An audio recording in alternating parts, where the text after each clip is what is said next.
మంత్రాభిలాషులకి ఇవాళ అత్యంత గొప్పదైనటువంటి వటయక్షిణి సాధనా విధానం, వటయక్షిణిలో లఘు వటయక్షిణి సాధనా విధానాన్ని మంత్రాభిలాషులైన మీ కొరకు చెప్పదలిశాను.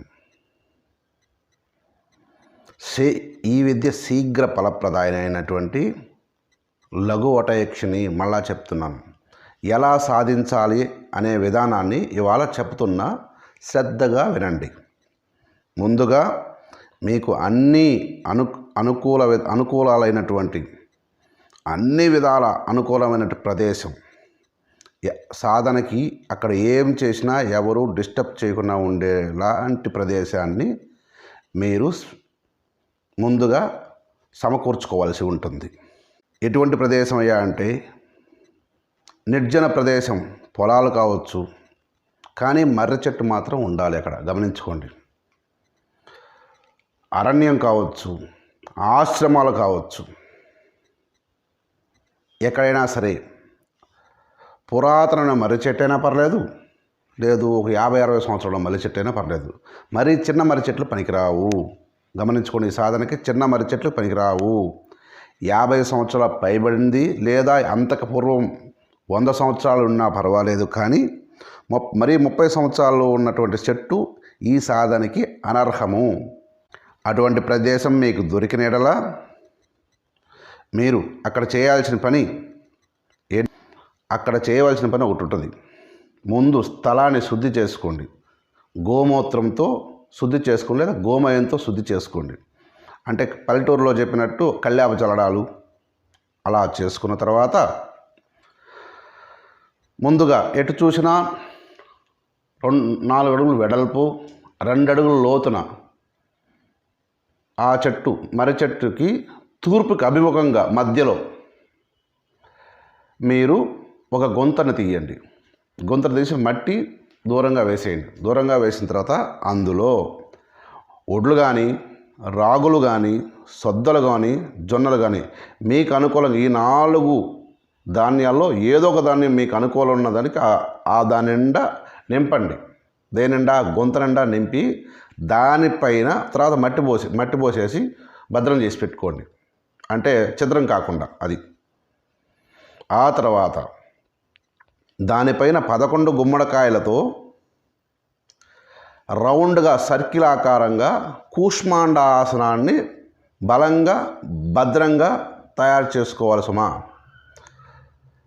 ఇలా తయారు చేసుకున్న తర్వాత ఇంకొకటి, ఆసనం తయారు చేసుకునేటప్పుడు గుమ్మడికాయలు పగలకూడదు, మీకు మీ సాధనలో ఇబ్బంది జరగకూడదు. ఇలా తయారు చేసుకున్న తదుపరి చెట్టుకు ఆవలి వైపు 4 వైపులా 4 త్రిశూలములు భూమిలో పాతివేయండి. 4 త్రిశూలములు కావచ్చు, లేదా 4 శీలలు అనగా పెద్ద శీలలు వస్తాయి, జానడు ఉంటాయి శీలలు.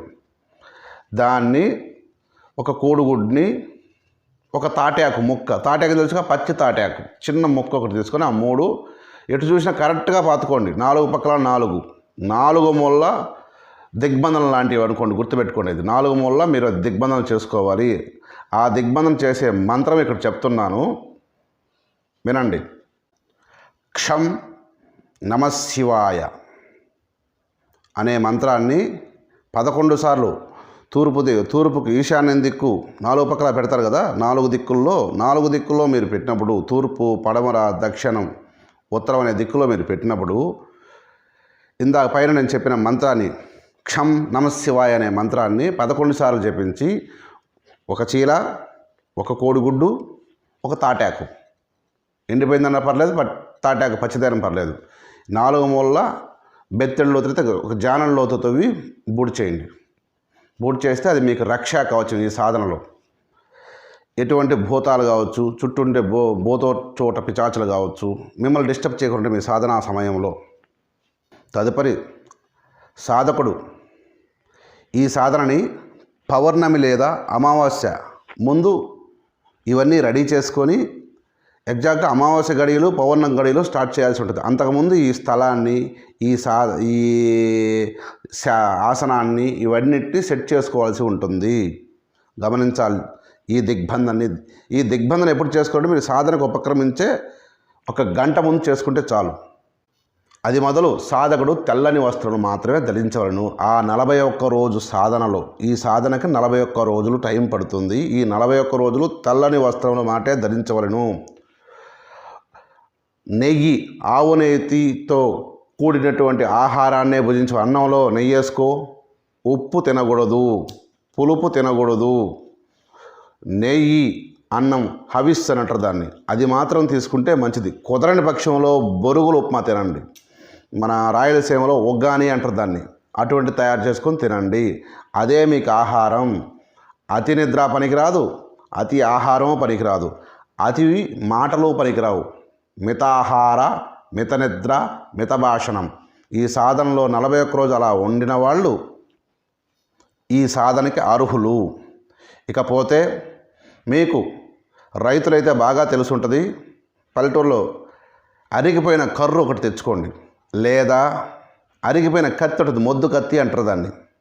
అది తెచ్చుకొని మర్రి చెట్టు మొదటి దగ్గర పిడిని లోపలికి పేర్చి బయటకి మీకు మీ దిక్కు చూసేటట్టు ఆ కత్తిని పేర్చుకొని కుంకుమాక్షతలు మీరు పూజ ఉంటుంది కదా, పూలతో చేసుకుంటే మీరు ఎట్లాగా కావాలంటే అట్లా పూలతో పూజ చేసుకోండి, ఇబ్బంది లేదు. పూలతో కావచ్చు, కుంకుమతో కావచ్చు, దేనితోనైనా సరే పూజ చేసుకోండి.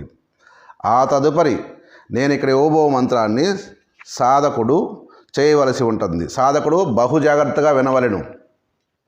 మంత్రం చెప్తున్నాను, సావధానంగా వినండి. ఓం నమః శ్రీం హ్రీం శ్రీం మహావట నివాసిని హ్రీం శ్రీం హ్రీం మమ ప్రసన్నం కురు కురు టహం టహం స్వాహ. ఈ లఘు వటయక్షిని సాధన చేయవారు ఇక్కడ నేను చెప్పిన ఈ మంత్రాన్ని ప్రతిరోజు రాత్రిపూట మాత్రమే సాధన ఉంటుంది. సూర్యాస్తమయానికి తదుపరే ఈ సాధన. సూర్యాస్తమయం అయిన తర్వాతే ఈ సాధన మొదలు పెట్టవలెను, రాత్రిపూట. అందుకే రాత్రిపూట ఈ సాధన చేయడం ఉత్తమము. సాధకుడు ప్రతిరోజు జపించవలసిన జపం 4444. ఇది జప సంఖ్య. ఆహార నియమాలు పాటించాలి, మానసిక నియమాలు పాటించాలి. ఈ లఘు వటయక్షిని చేయ పనులన్నీ చేయును, అంజనం ప్రసాదించును. ప్రతి సంవత్సరము 2 సార్లు మాత్రమే నీకు పలుకును. ఇకపోతే సాధకుడు సాధన చేయు సమయంలో కత్తి ఎదురుగా ప్రతిష్ఠించుకొనవలను. ఆసనంకి ఎగ్జాక్ట్ పైన 1 కిలో బరువున్న గంటని భద్రంగా కట్టుకొనవలను. గుర్తుపెట్టుకోండి, 1 కిలో బరువున్న గంటని, ఇత్తడి గంటని మాత్రమే సుమా. ఈ గంటని ఒకదాన్ని తీసుకొని ఆ మర్రి వృక్షానికి కట్టుకొని సాధకుడు ఆసనానికి, ఆ మర్రి వృక్షానికి, ఈ సాధకుడు తల మీద అది 1 అడుగు దూరంలో ఉండవలెనని గమనించవలను. 1 అడుగు దూరంలో వేలగట్టుకోవాలి.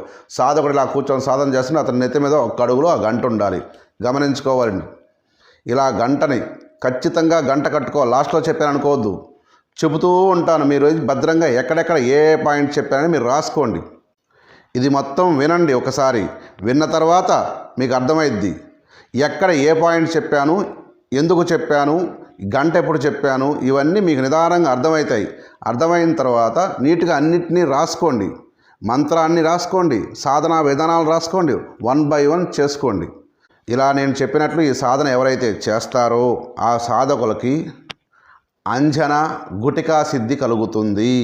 ప్రతి సంవత్సరము ఒక్కసారి ఏ రోజైనా కొట్టుకో, ఒకసారి గంట కొట్టుకుంటే 2 పనులు చేస్తుంది నీకు. ప్రతి సంవత్సరం నీకు నీ విచక్షణను అనుసరించి నీకు ఆమె ఇచ్చే ధనాన్ని నువ్వు ఎంతవరకు సద్వినియోగం చేస్తున్నావు అనే దాన్ని బట్టే ఆమె నీ దగ్గర ఎన్ని రోజులు ఉంటుందనేది తెలుస్తుంది.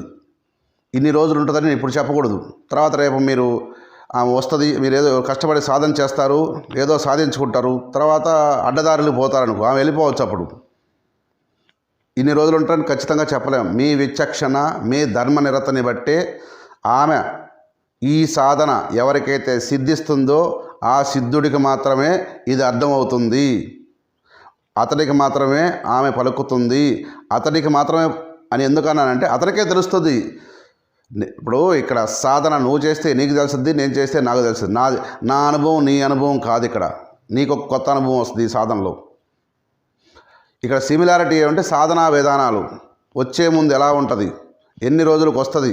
ఈవిడ వచ్చే ముందు ఇంకొక విషయం చెప్పాలా, ఈవిడ సిద్ధికి ముందు మనకి బడబాగ్ని పుట్టద్దు మన బాడీలో. బడబాగ్ని అంటే శరీరం ఉష్ణతాపం.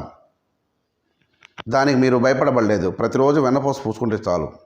వేడి పొక్కులు కూడా వస్తాయి, చలికాలం కూడా వేడి పొక్కులు వస్తాయి. గమనించుకోండి. మీ శరీరానికి మీకు ఆమె సిద్ధికి కారణాలు మీ శరీరం మీద మొట్టమొదటిగా వేడి పొక్కులు వస్తాయి. వేడి పొక్కులు అనగా చెమటకాయలు. మీరు వానాకాలం చేసినా చెమటకాయలు వస్తాయి. దీనికి సిద్ధికి లక్షణం కాదు, సిద్ధికి దగ్గర పడే లక్షణం. సిద్ధికి లక్షణం గంట తన గాలి లేకుండా తన ప్రమేయం లేకుండా వాగుతూనే ఉంటుంది నిరంతరం. ఇంకొక 3 రోజులు నీకు సిద్ధ అయిద్దనగా ఈ 3 రోజులు ఈ గంట నీకు పరిణామాన్ని చూపిస్తుంది. ఎందుకంటే నిరంతరం వాగుతూనే ఉంటుంది, గంట టాంగ్ టాంగ్ కొట్టుకుంటూనే ఉంటుంది గంట. గాలి ఉండదు, కానీ తను ఎవడో ఊపుతున్నట్టే మీరు అనుభూతి చెందుతారు. ఇటువంటి అనుభూతులు అందరికీ, ఈ సాధన చేసిన నాతో సహా అందరికీ ఒకటే అనుభూతి వస్తుంది ఇది మాత్రం. కాబట్టి సాధకులారా, జాగ్రత్తగా ఈ సాధన చేసుకొని సుఖించగలరని జాగ్రత్తగా చేసుకోండి. ఈ విద్యలు ప్రమాదకారియే, నేను ప్రమాదకార్యం కాదని నేను చెప్పను. జాగ్రత్తగా చేసుకోండి, జాగ్రత్తగా మసులుకోండి. ఖచ్చితంగా దీనికి గురువు లేకపోతే అంతకుముందు మీకు గురువు ఉండి మీరు ఏదైనా మంత్రసంత్రాల మీద ఎల్లుంటే మాత్రం ఈ సాధనకి మీరు పర్ఫెక్ట్. ఇప్పుడు కొత్తగా ఇది ఇంట్లోకి రావాలంటే ఒకసారికి 10 సార్లు చూసుకోండి, జాగ్రత్తగా చేసుకోండి. చేయొద్దని నేను చెప్పను. పోనీ ట్రై చేసి చూసుకోండి. దీంట్లో దమ్ముందో లేదు మీకు అర్థం అవ్వాలంటే ముందు ట్రై చేయండి, అర్థమైపోద్దిగా. మీరు ఏ మంత్రాన్నైనా చేయొచ్చు, ట్రై చేయొచ్చు. దాని ఉనికిని మీరు ప్రశ్నించవచ్చు. ఎందుకంటే మీరు సాధన చేస్తే దాని ఉనికి మీకు అనుభూతిలోకి వచ్చినప్పుడు ఇది మనం చెయ్యాలా వద్దని మీరే గమ్ముకుంటారు. ఒకవేళ చేశారనుకో, అప్పుడు నా సహాయం ఎట్టి పరిస్థితిలో మీకు ఉంటుంది. నేను చేస్తున్నానని నాకు ఒక్క ఫోటో నాకు కింద కామెంట్ల రూపంలో పెట్టండి, నేను వచ్చేస్తాను మీ కాడికి. ఇప్పుడు కాదు, చేస్తున్నప్పుడు ఏదైనా అవాంతరం వచ్చినప్పుడు ఒక్క కామెంట్ రూపంలో నాకు మీరు చేసే ఏరియాని వీడియోని ఫోటో పెట్టండి. ఖచ్చితంగా నేను ఆ వీడియో ఖచ్చితంగా చూస్తే మాత్రం ఎమ్మడే వస్తాను. అది. సర్వే జనా సుఖినో భవంతు. అస్తు.